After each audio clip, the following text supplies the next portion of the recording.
Gary Wilson, this is a tough day. That in a lot of different ways. It's not that you didn't know it was coming, but to see three sports eliminated, one sport, I guess, kind of saved. Let's start with that.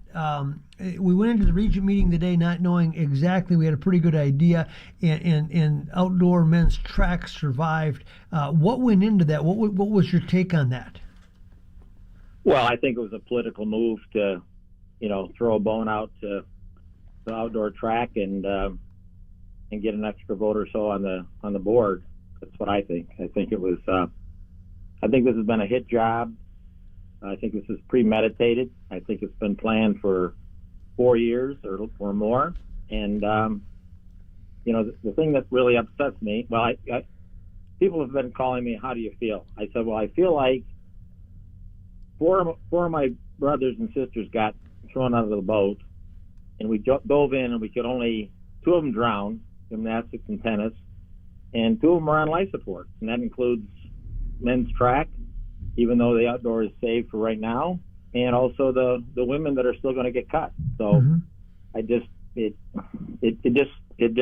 smacks of premeditation. The Star Tribune did a little investigation on that, and they talked about the clauses for contracts. Can you explain that clauses apparently were put in 2019? This is pre-COVID.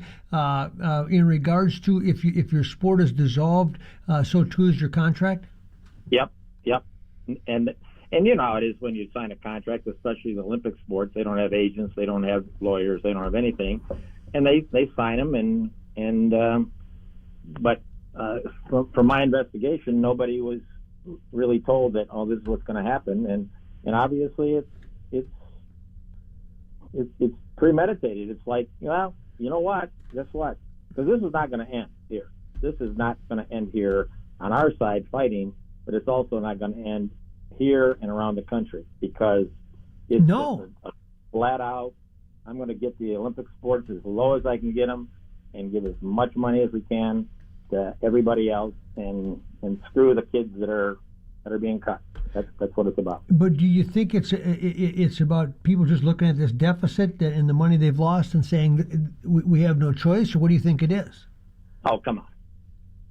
2.7 million. You and I could go to 5 of our friends and get 2.7 million. Mm-hmm. Okay? You and I, and I'm not as bright as you because I didn't go to Gaylord High School. Or Hamlin, yeah. But, or Ham. Oh, yeah, Ham. I forgot about Ham. That we could find 2.7 million or 1.6 million in 10 minutes in the budget. This is just, as far as I'm concerned, when this new administration came in, one of our assistants, not Mark, but one of our assistants AD said, and I'll read you the quote. One of the first things I noticed when I came into my position is that we had 2 women's rosters that were very large and disturbingly large. That was women's cross country and women's track. Mm-hmm. Quote unquote. So at the end of the day, oh wow, 4 years ago you started this, and now you've cut down those rosters that helped with gender equity, helped with us having walk-ons that could develop just like football's got walk-ons. And then, I mean, this has been a 4, 3, 2, 1 year mission to we're just using this as an excuse. Gary, I've heard that the Title IX was a part of the answer last time, but then somebody else said no, this isn't Title IX. This is all about economics. Do you know where the balance sits there? What was? I was told, initially when this first came out, they said there's Title IX implications. That's why we have to do this. And then somebody else that works at another NCAA institution said that's not a Title IX case. That's just economics. That they're just trying to get rid of sports. Do you know how much of it's driven by Title IX? How much of it's just an at-will kind of decision? Well, for 2 years ago, they came in, did a whole investigation, and told everybody that everything was fine. And now all of a sudden, because supposedly the women's numbers on campus have gone up a little bit, that now we're going to just, we're just going to, we're going to cut men's sports to cut those positions. And then because we're then really out of whack with, it will only be 41% men and 59% women, then, we got gender equity problems. So I know how to fix that. We'll cut more women. It's like they created their own problem. And then to create the solution. Yeah, exactly. Come on. I said, I was born at night, but not last night. When you've seen this manifest itself here in Minnesota, do you think they've given a template to other schools as to how to do it? Oh, I think they're all in cahoots. I think I think all the Power 5 ADs around the country are going with a Southeast Conference model. 16 sports, cut opportunities for women, cut opportunities for Olympic sport kids, men and women, shove money into football, and overspend in lots of schools, obviously. I know we have issues. We have issues because Norwood Teague and Kaler caused the issues by saying, okay, we're going to build a $190 million athletic village, which is fine, except when Joel Mature was here, he said, why don't we just build all this stuff on top of with the football stadium, do it for a lot less, but no, we're going to have $190 million, which is fine because we need the facilities to keep up in the arms race, but when you don't have the money to pay for it. There you go. Now you're financing it. Exactly. That's number one. Then number two, you sell people on the fact that we're going to have scholarship seating at football, basketball, and hockey. And what do? You don't. You got some money from it, but you don't have anywhere near the money to pay the debt service. And so you turn around and you're going, well, wait a minute. Who's managed? If you and I managed our household budgets like this, well, our wives would throw us out of the house. Yeah, no. and mine would like to anyway, even when I do it well, Well, I'm up in my office. My wife has kicked me out of the family. Understood. There's a reason that a guy has to have an office, Exactly. Yes, I've learned that. Yes. Yeah. But you're right. The intent of an athletic village is great. Everybody enamored with it. It's blah blah blah blah blah. But if you can't get it paid for, you have a problem, systemic, and Exactly. it gets exacerbated when you hit tough financial times. Maybe you're counting on the football wave from last year helping pay for it and more donors. That's fine, but it's no different than when you buy a house that maybe you're on the fringe of being able to afford, and then a husband or wife loses their job, and all of a sudden, guess what? The mortgage is different than it used to be, and we're in trouble. Exactly. Like I told somebody today, I guess it was my wife. We don't have budget problems. We got priority problems. And you know what we got now after this board meeting? We got value problems.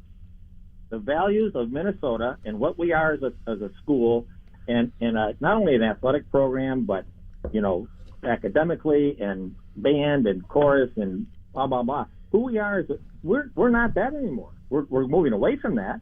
But yet they sit there and they say, oh, well, we really care about this and that. BS. If you really care about it, you would never have cut these sports, ever. You'd say, okay, we're going to cut a 15-member gymnastics team and a 10-member men's tennis team and a track team, and you go, well, wait a minute. Well, like I said, for $2.7 million or $1.6 million, come on. I mean, this is just, to me, it's criminal. To me, it's these people. This morning, the Regents gets this new proposal of just saving outdoor track. They get this at 9:00 in the morning. They didn't know anything about it, and they're in the meeting. They're in their meetings at 8:00. They're getting this over an email, I guess, and they're going, whoa, what is this? So you think that was a last ditch, like a feel good, like look at we saved the sport, or what? I think it was to get votes. I think it was because the vote was 5-7. Okay. Again. Yeah. And I think it was just okay. We're going to do this, and then I see. So you throw that in, so you get the two votes reversed, and now it's 7-5, and that's what you have to eliminate them. Or 6 to 6. Mm-hmm. The thing that's really disappointing to me is that the three women on the board and the women in our administration who are supposed to be fighting for women's opportunities and women's rights. That Chris Foles and I didn't always see eye to eye. Correct. In fact, we almost never saw eye to eye. Correct. Yes. But the one thing she fought for, and the one thing that she was adamant about, and I was proud of her for, she fought her butt off for women, and not one freaking mention of that today, and not really one mention of it the whole damn time. It's just Nuts. Do you put this in President Gable's stable, so to speak, that she should Yes. have been able to see this more than Mark Coyle? Yes, yes. I blame her. I blame people that just go, you know what? He's the boss. Well, you know what? Mark Coyle is a nice guy.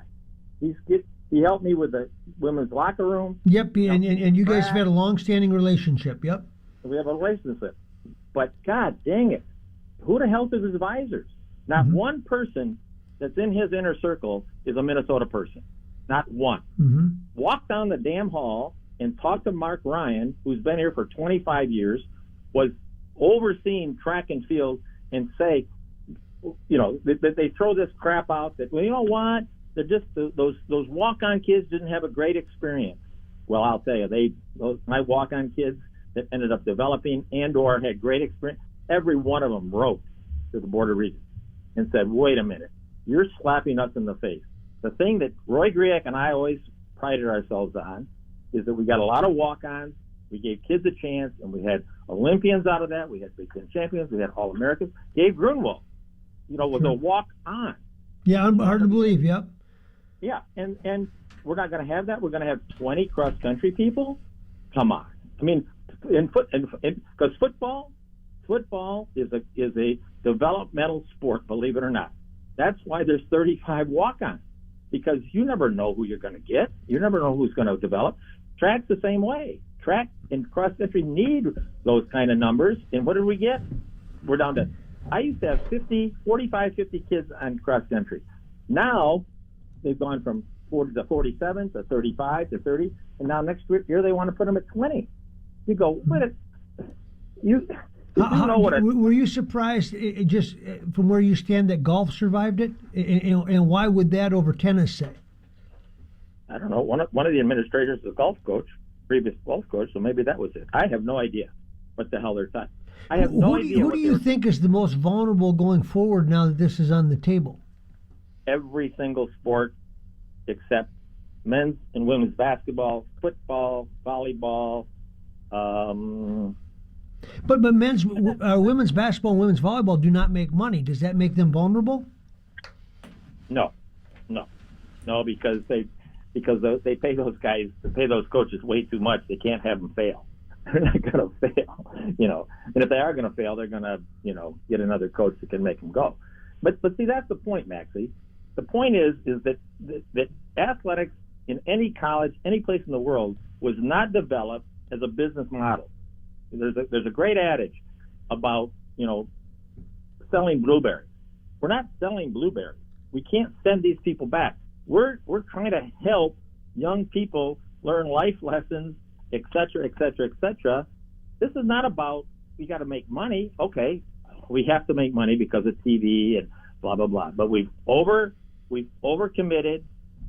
We got ourselves in financial problems, which is no fault of Mark Coyle, but it sure the hell isn't fault of these kids that just got cut today. I understand, yeah. This is about kids. When did that end? When did that not mean anything? Gary, do you think that the right model for Division I sports, Big Ten sports, especially given what we're going through, is you say, okay, football and men's basketball, no denying it. It's paying all the bills. It reigns supreme. So let's take the rest of sports. You can call them Olympic sports, whatever you want. I would call them the sports that don't make money, whatever they are. And right. let's just reduce it to a regional schedule. We can call it Division I. We can call it Division II. It really doesn't matter. And let's just make sure that we provide opportunities for kids. Well, I'm not sure. I guess, you know, and that's to spin into that. That's the point that I want to make, is that everybody talks about stakeholders. We got to talk to our stakeholders. We got to have solutions. We got to ask those questions that you just asked me. Was that ever done in this situation? Mark Ryan, who's been here 25 years, found out that the men's track team was going to get cut 2 hours before the kids knew and the coaches knew. Really? Did anybody come to Mark Ryan and say, hey, tell me what Gary Wilson's evaluations were when they had big teams? Did anybody come to Matt Bingle or Jeff Young or Mike Burns and say, hey, what can we do here? We got problems. Have you got some solutions? Can you help? No. It's just like, oh, we're just doing this. Boom, here it is. No. that's not. If you and I ran our households like that, we'd be thrown out. And again, she's already got enough reasons, so let's not give her another one, right? Hey, Gary, I got to go. We could talk about it all night. We'll talk about it in the future, but thank you for giving us some time tonight. Appreciate your fighting spirit, my man. Okay, Maxie, I love you, man. You too. Gary Wilson, University of Minnesota, former coach, which allows him, he's still coaching over at White Bear Lake. But what I was talking about to him was, I'll finish the thought when we come back. There you go, Gary Wilson. From his vantage point, I love when, anytime you got a fighter, I love that. Yeah, you can say, I don't even agree, it doesn't matter if you agree with them or not. I love people that fight for what they believe in. I just love it when they stand up and say, you're not going to run me over. If you try that again, I'm going to punch you in the face. Oh, you didn't hear me? I'm going to punch you in the face. I like people like that. I think it's good. I think it's good to teach your kids to be like that you can't let people run you over. Even if you don't get your way, you have every right to stand up for what you believe is the truth. And you have every right to get in somebody's face if you think you're being mistreated. And too many times I think a lot of us just stuff it down and say, it'll get better. That's not my place, And,